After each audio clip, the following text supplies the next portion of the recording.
Bonjour tout le monde, j'espère que vous allez bien. Alors aujourd'hui, on va pas faire la vidéo à laquelle vous vous attendiez exactement, hein. Je vous avais annoncé que la prochaine, elle serait à propos des origines de la chromothérapie, historique et scientifique. Mais finalement, j'ai changé d'avis. Ce qu'il y a, c'est que j'ai pas mal de contenu et j'avoue que je sais pas encore ce que je vais dire ou pas, à quel point je vais rentrer dans les détails ou pas. En fait, je me suis tellement plongée dans les études scientifiques, des articles très techniques, qu'à un moment donné, je me suis trouvée comme si je devais convaincre les sceptiques de la légitimité, de l'influence de la lumière colorée sur ce qui est organique. Et puis ben, j'ai creusé encore un peu, j'ai encore lu, et puis j'ai fait une pause, et puis je me suis dit, attends, genre, tu vas chez ton doc pour un mal de crâne. Ah oui, je sais, je prends toujours le même exemple, mais au moins on s'y retrouve. Donc t'as mal à la tête, il te prescrit du paracétamol, et toi, tu lui dis, ah bon, c'est efficace ça le paracétamol? Je peux savoir comment c'est efficace d'abord? C'est prouvé scientifiquement? Vous avez quoi comme études scientifiques? Montrez-les-moi, je voudrais vérifier un petit peu. Puis d'abord, elles sont fiables? C'est qui a fait ces études scientifiques? Wow! Là, je me suis dit, non mais tu es pas du tout, ma grande. Enfin, à un moment donné, le but, c'est pas de convaincre les sceptiques, mais bien d'expliquer à ceux qui ont envie de comprendre. Donc bon, je vais me recentrer et je vais vous pondre à une super vidéo, vous allez voir, positivement. En tout cas, j'y travaille, donc ça va venir, mais il faut patienter encore un petit peu. D'abord, du coup, j'ai ressenti le besoin de vous faire une autre vidéo, avant celle sur les origines de la chromothérapie, une sorte de petite mise au point, justement. En tout cas, j'avais envie d'expliquer pourquoi il faudrait mettre un terme à cette guerre, qui est là depuis des dizaines d'années, sans qu'on sache vraiment qui a commencé et pourquoi ce conflit est là. Alors non, je ne vais pas vous parler du conflit israélo-palestinien, hein, mais de celui qui existe malheureusement, mais heureusement pas de partout, entre la médecine et les disciplines holistiques. Les disciplines holistiques, énergétiques, mais de quoi je parle? Eh bien, je parle de toutes ces disciplines que l'on qualifie de médecine douce ou médecine alternative, ces termes qui me font bondir. Bondir pourquoi?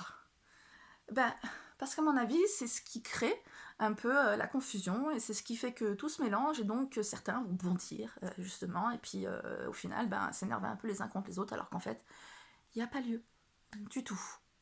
Alors, pourquoi il ne faut pas parler de médecine douce ou de médecine alternative? Parce que premièrement, il ne s'agit pas de médecine.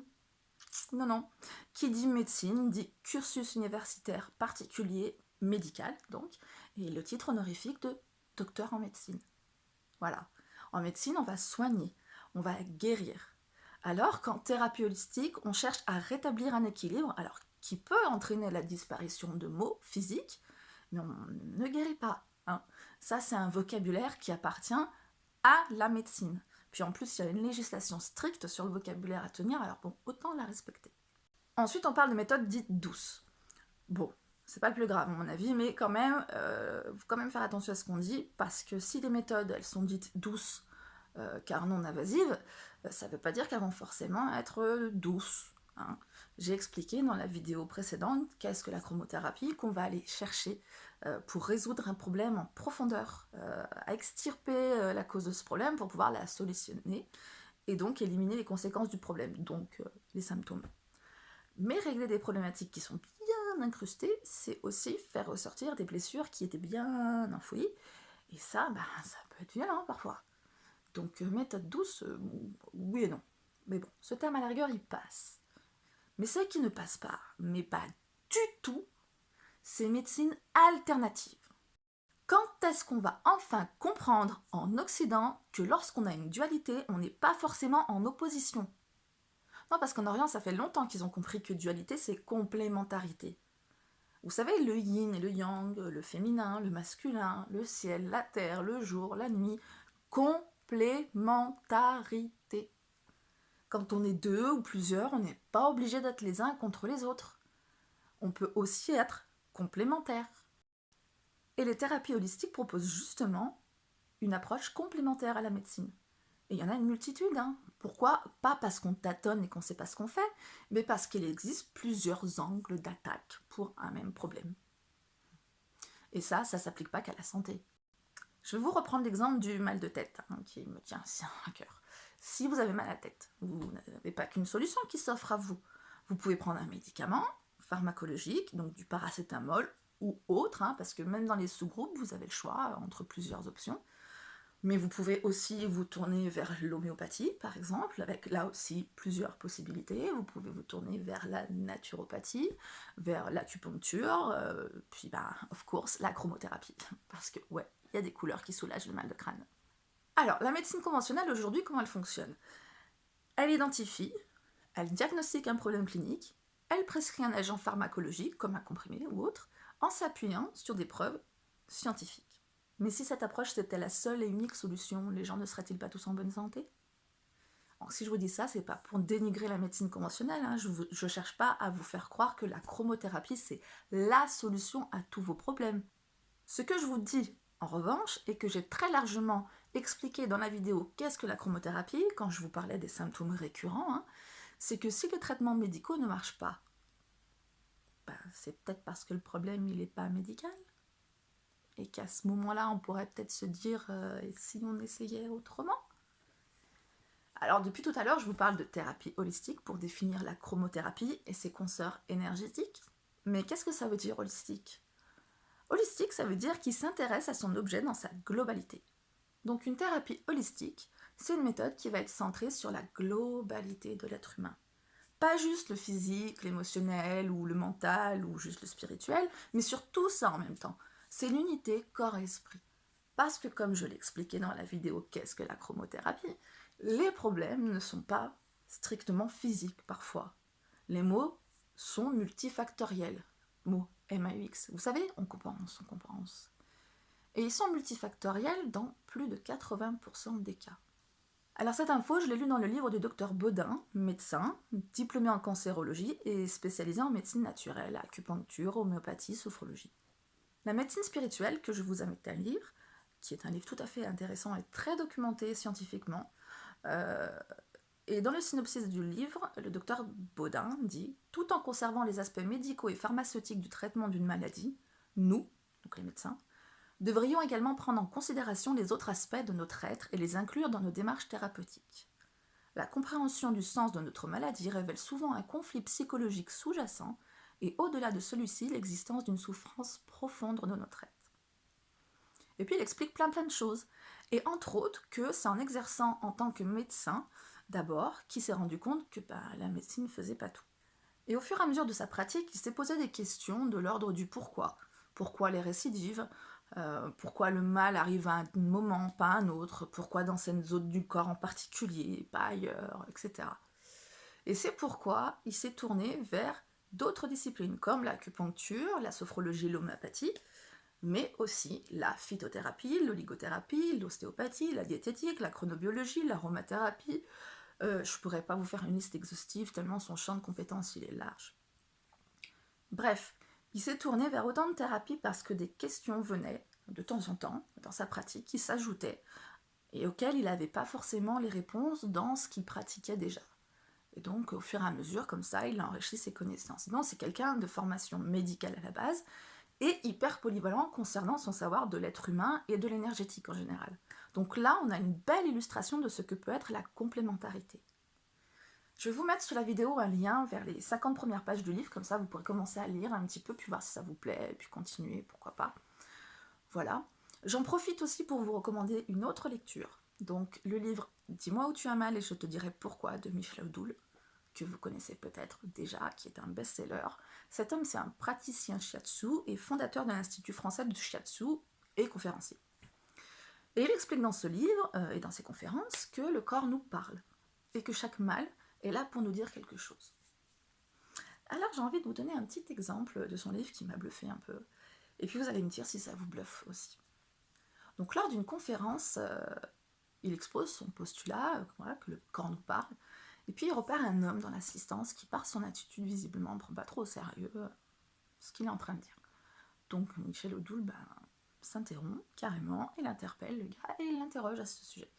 Donc l'homme explique que lui, à l'occasion d'un match de football, il s'est fait une entorse au genou, et puis voilà, c'est tout, c'était un match de foot, entorse au genou, il n'y a rien à chercher, il n'y a rien derrière. Ok. Donc Michel Odoul lui demande de quel genou il s'agissait. Du droit. Ok. Et à ce moment-là, Michel Odoul lui demande carrément si, dans les temps qui ont précédé le traumatisme, il n'aurait pas vécu une situation impliquant une femme ou une figure féminine dans laquelle il refusait de plier. L'homme, il dit bah non. Ok, bon, la conférence continue. Et pendant ce temps, Michel Odoul, il voit bien que le gars, il est encore en train de réfléchir un petit peu, qu'il est là, qu'il cherche un peu dans sa tête. Et à un moment donné, il le voit qu'il change de tête, tu vois, il pâlit, le mec. Donc il s'interrompt à nouveau pour interroger cet homme et lui demander qu'est-ce qu'il se rappelle, là, visiblement. Et le gars le dit un peu interloqué qu'en fait, ouais, la veille du match de foot, il avait reçu les papiers de demande de divorce de sa femme. Divorce auquel il refusait de concéder, donc de plier. Pas mal, hein. Alors, si vous faites une entorse au genou, oui, évidemment, vous allez vous faire soigner. Mais il va falloir prendre conscience à un moment donné que notre corps nous parle. Et que si on n'entend pas, bah, on crée des fragilités comme ça. On peut se demander pourquoi l'homme dont on nous parle dans ce livre, il s'est fait mal au genou droit et pas à la cheville gauche, ou à la hanche, ou à la tête, ou au bras, je sais pas, n'importe où. Ou pourquoi est-ce qu'il s'est pas tout simplement relevé sans avoir aucune blessure d'ailleurs, hein. Je veux dire, on a tous connu à un moment donné une gamelle phénoménale dans notre vie où il nous a rien arrivé. Et à contrario, quelque chose où tu te fais super mal alors que tu faisais rien, tu sais, genre bêtement tu marches dans la rue. Tu sais. Ça vous est jamais arrivé? Et pourquoi ça se passe comme ça? Bah parce que le corps, autant que l'esprit, à force d'expérience, il accumule des déséquilibres et crée des fragilités. Et c'est ce qu'explique Michel Odoul dans son livre. Bah, moi je l'ai constaté à de nombreuses reprises en fait, assez souvent d'ailleurs. Par exemple, il n'y a pas longtemps, j'ai une personne qui avait un torticolis, du coup je lui ai demandé tu serais pas confronté en ce moment à une situation à laquelle tu n'oses pas dire non, je te tutoyais parce que c'était dans mon entourage. Hein. Situation, tu sais, qui te déplaît, que t'as pas envie de faire, tu n'oses pas dire non et tout. Ben si, comment tu sais? Michel Odoul. Et ça, je l'ai vérifié un bon nombre de fois, hein. C'est assez hallucinant d'ailleurs. Mais bon, ça veut pas dire que vous allez vous faire mal à chaque fois que vous avez un problème non résolu, pas de panique. Par contre, dans l'autre sens, si vous avez une douleur ou un mal physique qui vous gêne, qui vous turlupine, qui revient sans arrêt, vous savez, la récurrence là dont je vous parlais, ben, posez-vous la question, est-ce que ce serait pas mon corps qui me parle à ce moment-là? Et là, vous pourrez venir me voir. Et on va pouvoir travailler ensemble sur la résolution de votre problème. Donc ce sera un travail sur le rétablissement de l'équilibre perdu. Parce que vous avez peut-être un peu trop tiré sur la corde et du coup, voilà. Bon, après, ça ne vous empêchera pas de faire plein d'autres choses en parallèle, hein, y compris d'aller voir votre doc. Donc, les deux messages de cette vidéo, en résumé, c'est ce que je viens de vous dire, votre corps vous parle et il faut faire de son mieux pour l'écouter. Si par exemple vous êtes fatigué, vous arrêtez de vous énerver contre cette fatigue, c'est un message de votre corps qui vous dit que si vous ne vous reposez pas, à ce moment-là, vous allez tirer sur la corde et peut-être risquer quelque chose, un problème. Donc c'est un message bienveillant, c'est que vous puissiez faire attention à vous-même. Donc il faut essayer de l'écouter un maximum. Donc on arrête de s'autodisputer, voilà, et on s'écoute, on essaie de se reposer à ce moment-là. Bon, autant que faire se peut avec les contraintes qu'on a tous, hein, voilà. Et on essaie de faire ça avec tous les messages que le corps peut vous envoyer. Donc la douleur, la satiété, le manque d'envie, la fatigue, tout ça, etc. C'est des messages bienveillants pour que vous preniez soin de vous. Et le deuxième message très important de la vidéo, c'est que médecine et thérapie holistique ne sont pas antagonistes mais partenaires. C'est pas l'un versus l'autre, hein. C'est les deux main dans la main pour travailler dans un objectif bienveillant d'aide à la personne. Et ça, c'est un concept que je vous recommande vivement d'appliquer à tous les domaines, absolument tous. Car si on travaillait tous main dans la main, au lieu de s'opposer les uns aux autres, ben le monde s'en porterait carrément mieux, vous croyez pas? Voilà, c'est tout pour aujourd'hui. Bon, comme d'habitude, si vous aimez la vidéo, ben, n'oubliez pas le petit pouce en l'air, hein, et puis éventuellement de vous abonner, ça m'aide beaucoup. Je vous en remercie d'avance. Si vous avez des questions, des suggestions de vidéos que je pourrais faire, des points qui vous intéressent en particulier, laissez aussi des commentaires, allez-y. Vous pouvez aussi juste me dire ce que vous pensez de la vidéo, de moi, de la chromothérapie, voilà, ou juste me faire un petit coucou, ça fait toujours plaisir.